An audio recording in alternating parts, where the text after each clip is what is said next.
No princípio, os anjos de Deus eram seres de incomparável pureza, mensageiros celestiais. Porém, houve momentos onde até mesmo esses seres luminosos caíram em tentação. Uma dessas ocasiões é narrada em Gênesis 6, versículos 1 e 2, um prelúdio misterioso para o grande dilúvio.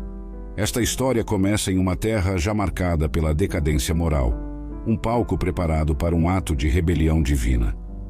Os filhos de Deus viram que as filhas dos homens eram formosas. Relata Gênesis 6, versículo 2. Estes filhos de Deus, segundo algumas interpretações, seriam anjos caídos, seres celestiais que escolheram um caminho contrário à vontade divina.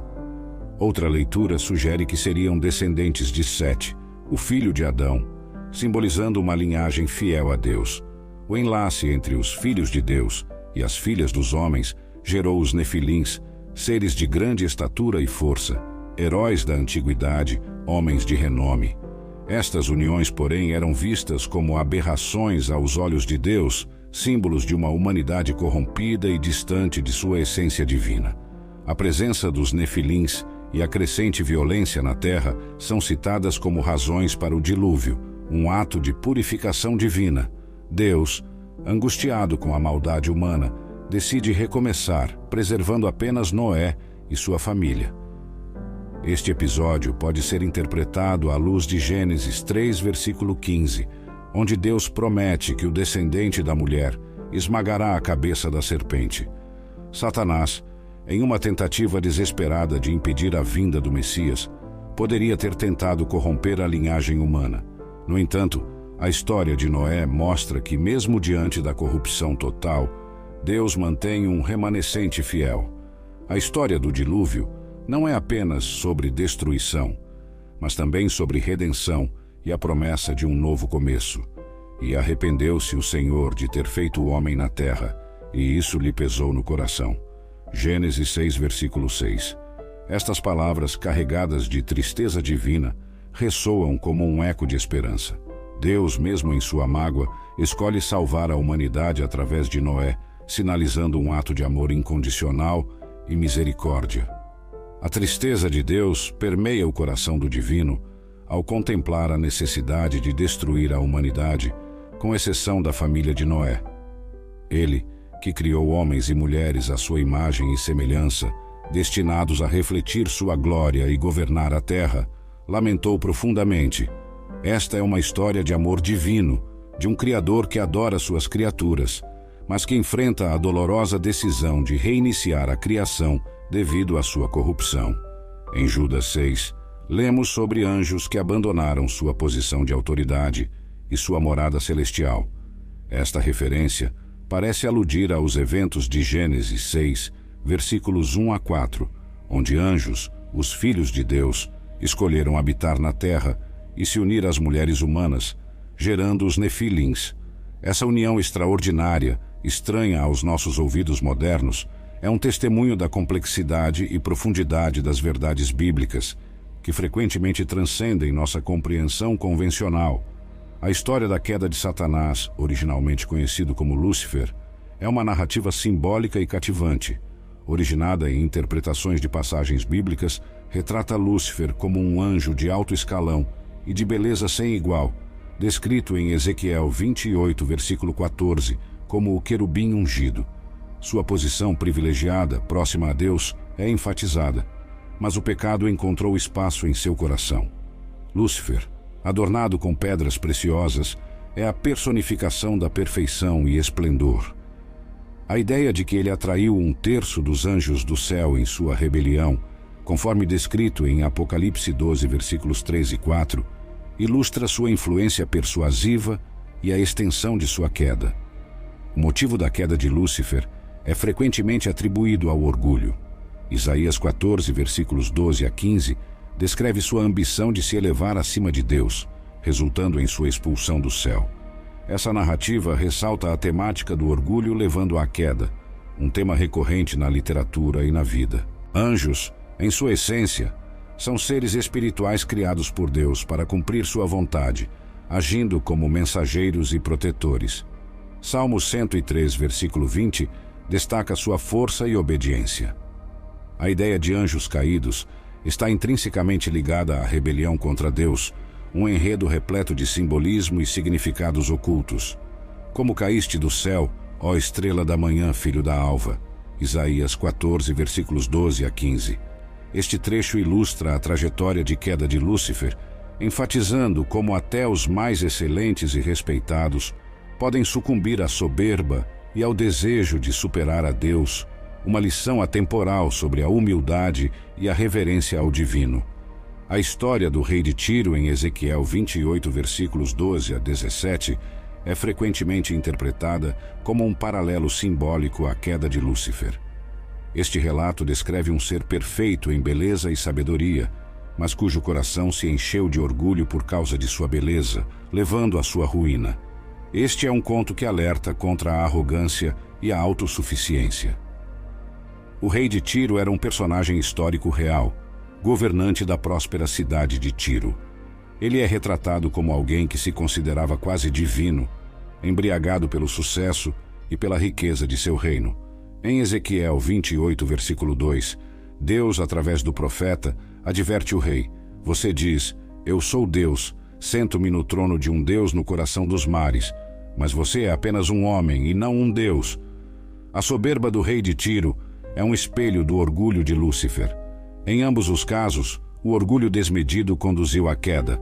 A história do rei serve como uma advertência. Por mais poderoso ou próspero que se seja, jamais se deve sucumbir ao orgulho ou se equiparar a Deus. A profecia de Ezequiel prediz a queda do rei de Tiro. Estrangeiros, os mais impiedosos dentre as nações, serão enviados contra você. Você morrerá a morte dos incircuncisos pelas mãos de estrangeiros. Ezequiel 28, versículos 7 e 8. Esta narrativa simboliza a inevitabilidade da justiça divina frente à arrogância humana. O exemplo de Lúcifer e do rei de Tiro ressoa como um aviso contra o orgulho e os perigos de se colocar acima de sua posição designada, especialmente acima de Deus. Estas histórias servem como lembretes na doutrina cristã sobre os perigos do orgulho e a importância da humildade e obediência a Deus. A guerra no céu, desencadeada pela rebelião de Lúcifer, é um evento dramático. Liderados pelo arcanjo Miguel, as forças celestiais se confrontaram com Lúcifer e seus seguidores. Houve então uma guerra no céu. Miguel e seus anjos lutaram contra o dragão, e o dragão e seus anjos revidaram. Mas estes não foram fortes o suficiente, e não houve mais lugar para eles no céu.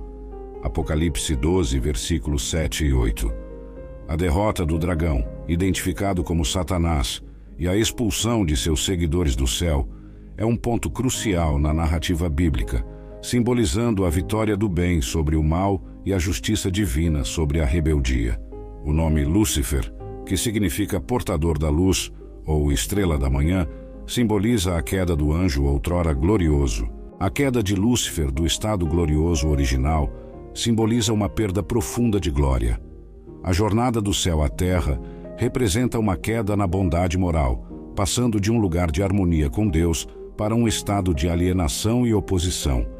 A batalha celestial é uma metáfora do eterno conflito entre o bem e o mal, onde os anjos leais simbolizam obediência e justiça, enquanto os anjos rebeldes representam o orgulho e a rebelião. Após a queda, Lúcifer se torna Satanás, a encarnação do mal e da oposição a Deus. Sua derrota é um testemunho do poder e autoridade supremos de Deus, como Jesus menciona em Lucas 10, versículo 18. Eu vi Satanás caindo do céu como um relâmpago, simbolizando a natureza rápida e decisiva de sua derrota. Embora derrotado e expulso, Satanás e seus anjos caídos continuam a agir na terra, procurando enganar e afastar as pessoas de Deus. Esta batalha contínua entre o bem e o mal é um tema central da fé cristã. A vitória final sobre Satanás, como descrita no livro de Apocalipse, é sobre o triunfo absoluto. Revelação 20, versículo 2, narra a captura de Satanás e seu aprisionamento por 1000 anos, um período em que Cristo reinará e Satanás não terá influência. Após este período, Satanás é solto brevemente, levando a uma batalha final contra Deus, que termina rapidamente, conforme Revelação 20, versículos 9 e 10. Essa batalha final sinaliza a derrota definitiva de Satanás. Após a queda de Satanás, Apocalipse descreve a criação de um novo céu e uma nova terra. Revelação 21, versículo 1, fala de uma renovação completa, livre de mal, sofrimento e morte. Os capítulos finais de Apocalipse pintam um quadro de vitória eterna e paz, prometendo um futuro onde a presença de Deus trará alegria completa e onde não haverá mais dor, lágrimas ou morte. Em ambas as histórias, há uma forma de rebelião contra a ordem de Deus. A rebelião de Satanás através do orgulho e a dos filhos de Deus através de uniões proibidas. A queda de Satanás ilustra um ser angelical se opondo a Deus, enquanto a história dos filhos de Deus envolve seres divinos ultrapassando seus limites ao se casarem com mulheres mortais. Ambas as ações têm consequências graves. A queda de Satanás o leva a ser um inimigo de Deus e da humanidade, enquanto a união dos filhos de Deus com as filhas dos homens conduz à corrupção crescente na terra e, em última instância, ao grande dilúvio. Estas histórias, embora envolvam personagens diferentes, um ser angelical versus seres divinos ou humanos, conduzem a consequências específicas.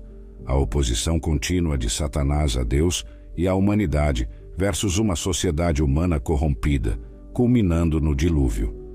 Ambos os relatos enfatizam a autoridade e controle de Deus sobre toda a criação, incluindo o reino espiritual. Eles destacam a importância de seguir a ordem moral estabelecida por Deus. Desviar deste caminho leva ao caos e à destruição. Ao mesmo tempo, estas histórias demonstram o julgamento de Deus contra o pecado e a rebelião, mas também revelam sua misericórdia e plano para a redenção, como visto nas promessas e ações que se seguem. Esses eventos nos lembram das consequências de não fazer a coisa certa e mostram que Deus está sempre no controle, mesmo em meio ao mal e à corrupção. Distintos em suas causas e circunstâncias, estes dois incidentes compartilham um tema comum: as consequências de se desviar do caminho de Deus.